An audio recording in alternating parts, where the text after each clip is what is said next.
বৈঠকের উদ্দেশ্য ছিল সরকারের পক্ষ থেকে প্রধান উপদেষ্টা ডক্টর প্রফেসর ইউনূস সকলকে স্বাগত জানিয়েছেন এবং এই ঘোষণাপত্রের ঐক্যমত হয়ে জাতীয় ঐক্যের চেতনাকে দৃঢ় রাখার প্রয়োজনে এই ঘোষণাপত্রের ব্যাপারে জাতীয় নেতৃবৃন্দের মতামত আহ্বান করেছিলেন। সেখানে উপস্থিত রাজনৈতিক দল এবং ব্যক্তিত্বের পক্ষ থেকে তারা সুচিন্তিত মতামত পেশ করেছেন, আমরাও আমাদের মতামত পেশ করেছি। যদি আমরা মোটা দাগে কনসাইজ করে আজকের বৈঠক সম্পর্কে বলতে চাই, তাহলে প্রথম কথা হলো যে উপস্থিত সকল রাজনৈতিক দল জুলাই অভ্যুত্থানের চেতনা এবং এই জাতীয় ঐক্য ধারণ করে স্বাধীনতার পূর্বাপর এবং জুলাই অভ্যুত্থান পরবর্তী রাজনীতির গতিধারাকে একটা ঐক্যের পথে পরিচালিত করার স্বার্থে বস্তুনিষ্ঠ সত্য তুলে ধরে ধারণ করে একটা জুলাই অভ্যুত্থানের ঘোষণাপত্র প্রণয়ন করা হোক, এ ব্যাপারে সকল দল আমরা একমত হয়েছি।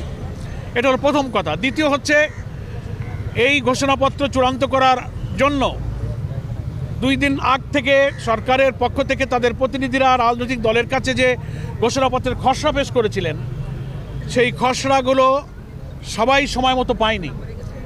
যারা পেয়েছেন তারা একেবারে অল্প সময় হাতে করে পেয়েছেন, দলীয় ফোরামে আলোচনা করার সুযোগ পাননি। সেজন্য সুনির্দিষ্টভাবে ঘোষণাপত্রের সেই খসড়ার উপরে একেবারে সাবজেক্ট টু সাবজেক্ট আলোচনা করার পরিবেশ এবং সুযোগ আজকে ছিল না। সংস্কার এবং ঘোষণাপত্র ইত্যাদি বিষয়ে টোটাল কাঠামোগত ব্যাপারে, তার থিমের ব্যাপারে, দর্শনগত ব্যাপারে এর হোমওয়ার্ক কীভাবে হওয়া উচিত, কেন এটার প্রয়োজন হলো, এই সমস্ত সামগ্রিক কিছু আলোচনায় রাজনৈতিক নেতৃবৃন্দ অংশগ্রহণ করেছে। আমরা পরামর্শ দিয়েছি যে সরকারের এমন একটা মূল্যবান দলিল তৈরির পেছনে কোনো অস্থিরতা, কোনো অসঙ্গতি, কোনো সমন্বয়হীনতার প্রয়োজন নেই।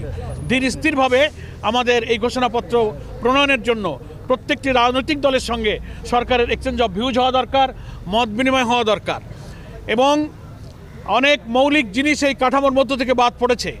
বাংলাদেশে ইসলামী শক্তি একটি বিশাল ইসলামী শক্তি। এই ফ্যাসিবাদ বিরোধী আন্দোলনে তাদের যে অসাধারণ ত্যাগ, বহু মানুষকে শহীদ করা হয়েছে, নিরীহ নিরপরাধ নেতৃবৃন্দকে ফাঁসিতে ঝুলিয়ে হত্যা করা হয়েছে, গুম করা হয়েছে, ক্রস ফায়ারে নেওয়া হয়েছে। এই সত্য ইতিহাসগুলো ঘোষণাপত্রের কাঠামোর মধ্যে স্থান পায়নি।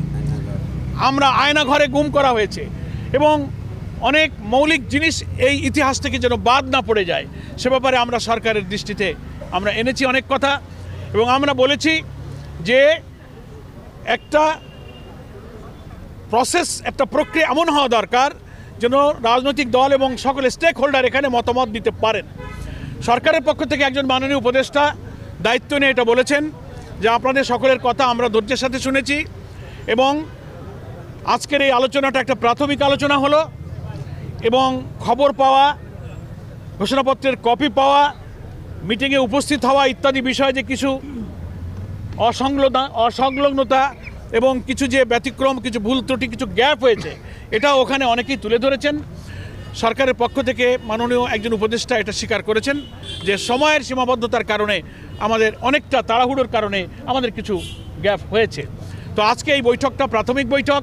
আজকে আপনারা যে মূল্যবান মতামত দিলেন, এটাকে কনসাইজ করে আমরা আবার আপনাদের সেকেন্ড ফেজে আপনাদের সঙ্গে মত বিনিময়ের জন্য আপনাদেরকে আমরা আহ্বান করব।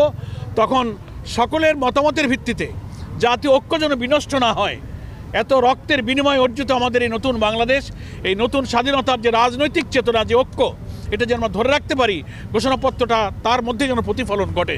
এইভাবেই দ্বিতীয় ফেজে আবার সরকারের পক্ষ থেকে রাজনৈতিক দলগুলোর সঙ্গে মত বিনিময় করা হবে এবং ঘোষণাপত্র একটা প্রস্তুত করা হবে ইনশাআল্লাহ। এবং আমরা আশা করি সেই আহ্বান পেলে জামায়াত ইসলামী অন্তর্বর্তীকালীন এই সরকারকে নতুন বাংলাদেশ নির্মাণে যেভাবে সহযোগিতা করে যাচ্ছে, এমন আহ্বান পেলে জামায়াত ইসলামী সরকারের এ কাজেও সহযোগিতা করতে প্রস্তুত আছে।